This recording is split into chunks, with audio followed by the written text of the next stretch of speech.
Hello YouTube, welcome to the channel. I do appreciate it. If you're new here, thanks for stopping by. If you're a subscriber, I definitely appreciate your support. Guys, this Helena has been detrimental all the way. I know everybody's talked about it on the channels. I understand that. There's been a huge loss of life, property damage, destruction. Just, it runs the gambit of everything. Everywhere people are in trouble right now that we're in the path of that. I was wondering if people are taking anything away from that. Right now, you know, FEMA is behind. They're not hitting the area like they should.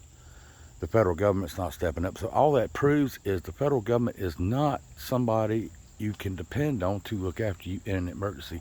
You are your own first responder. We didn't get too much here where I'm at, thankfully. Nothing to complain about. Wind, rain, that's nothing compared to what everybody else that I've seen has gone through. It looks like it just missed us barely.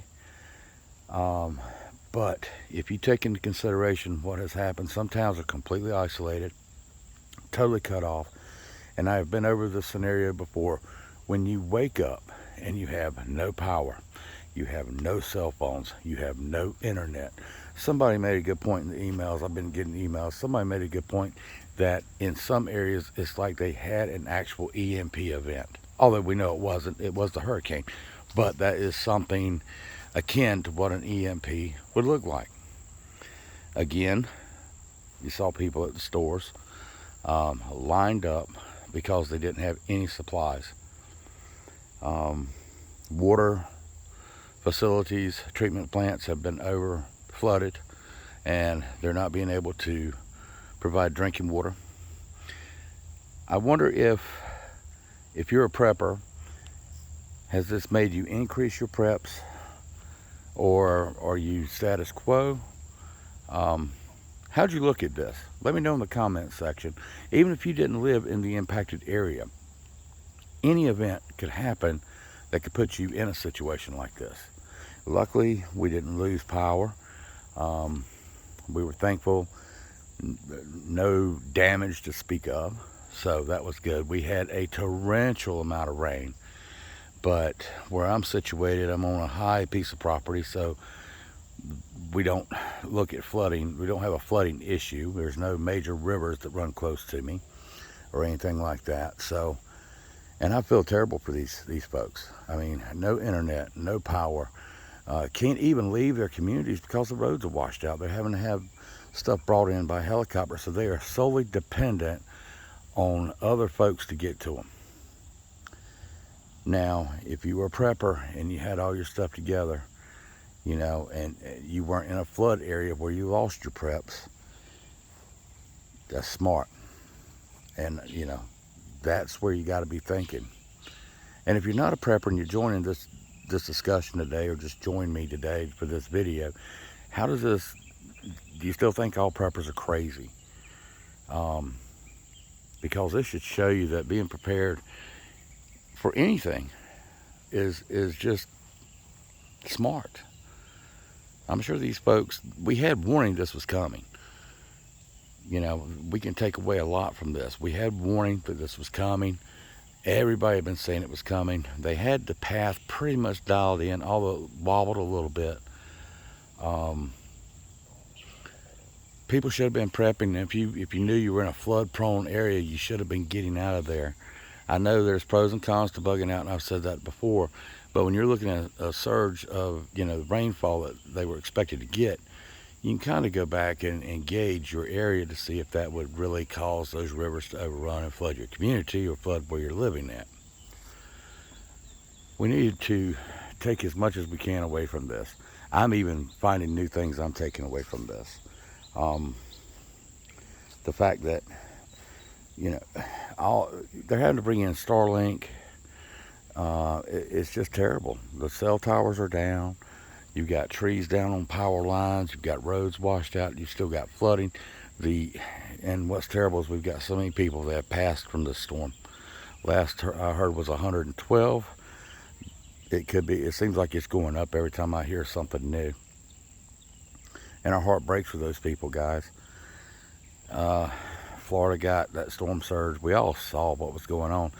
But now we need to figure out how we can reinforce our preps if we need to, or if we see things from this situation that we can take from it, you know, a lesson that maybe we didn't think about.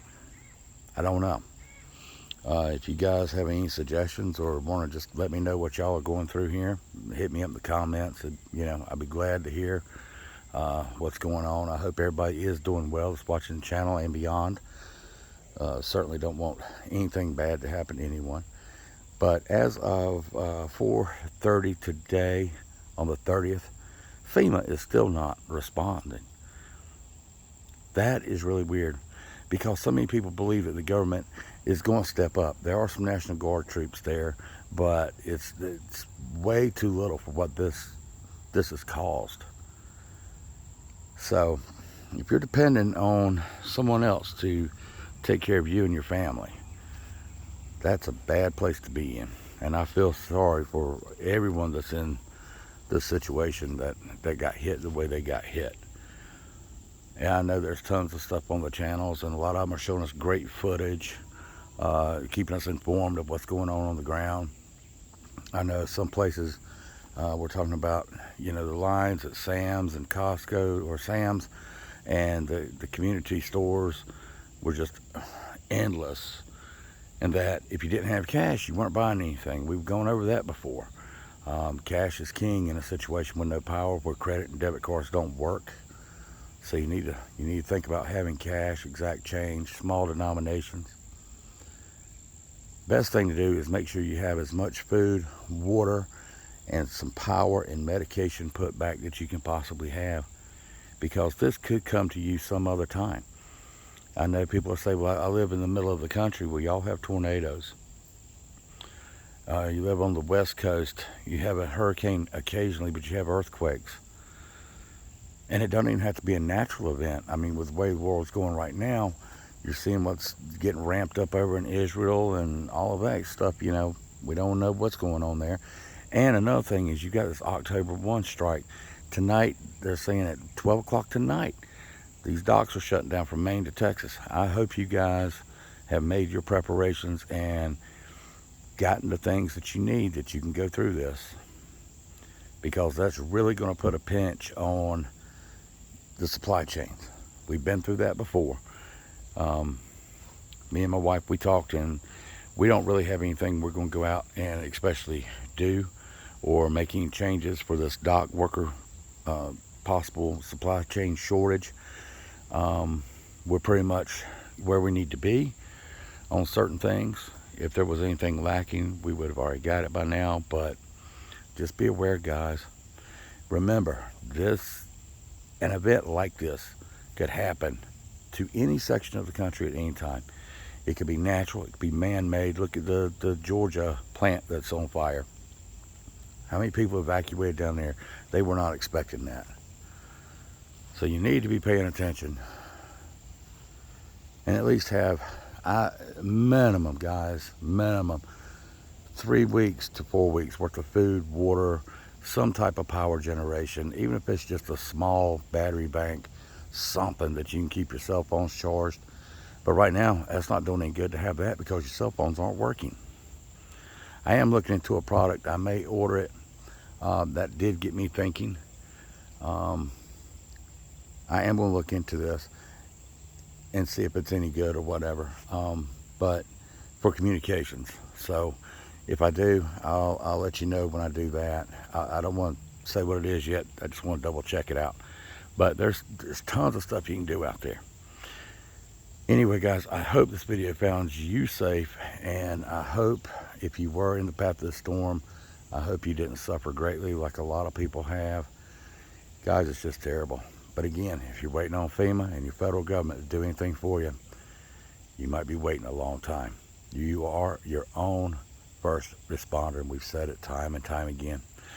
All right, guys, if you're out there and you're having troubles, good luck to you. I hope everything goes well, and I hope everybody gets back to normal as quick as they possibly can. So anyway, guys, until next time, I'm Tad, and we will talk about it. Thanks for watching. Have a great day.